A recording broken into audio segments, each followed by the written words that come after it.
I'm excited to work with the Apollo Theater and really just expand on the origins of Harlem, understanding that there's been an African presence on this island since the 1600s. Well, with that being said, Kamau, I'd love for you for us to share a bit of an example of your work. Mhm. I know that if you can just share a little bit about Fighting Dark, and we'll take a little watch.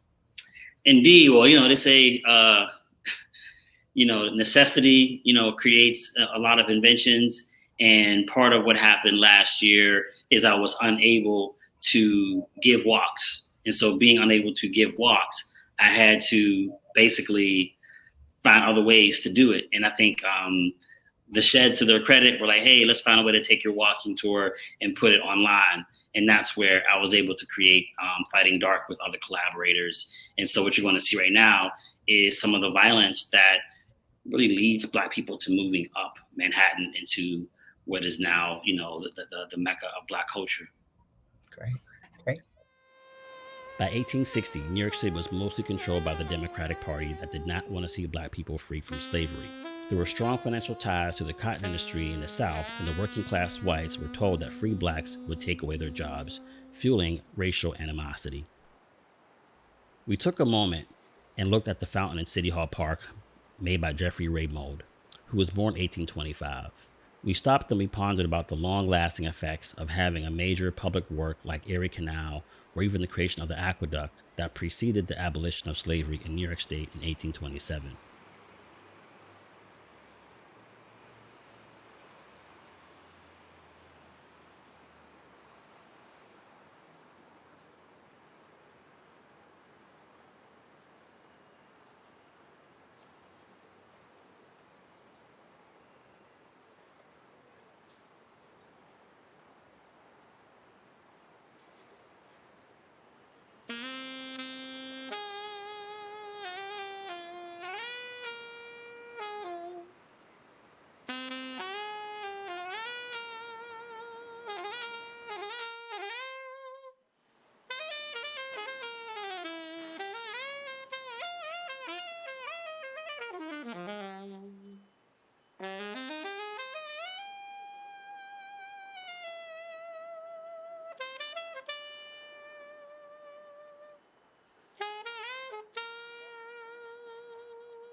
Most of the city's papers were on Park Row, and many of them took sides on the issue of slavery throughout the Civil War.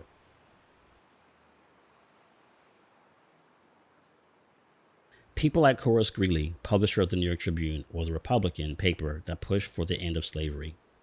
He was hunted during the riot, and also the Tribune was attacked by the rioters right here across from City Hall. The Republican mayor at the time, George Opdyke, fled City Hall in fear for his life when the rioters gathered at City Park. Hundreds of Black New Yorkers will flee to the Black community of Weeksville, which is located in Brooklyn. There were hundreds of Black families in Weeksville at the time that lived miles from New York, in particular for safety. Black families, including Black children in New York, were under constant threat during the riots.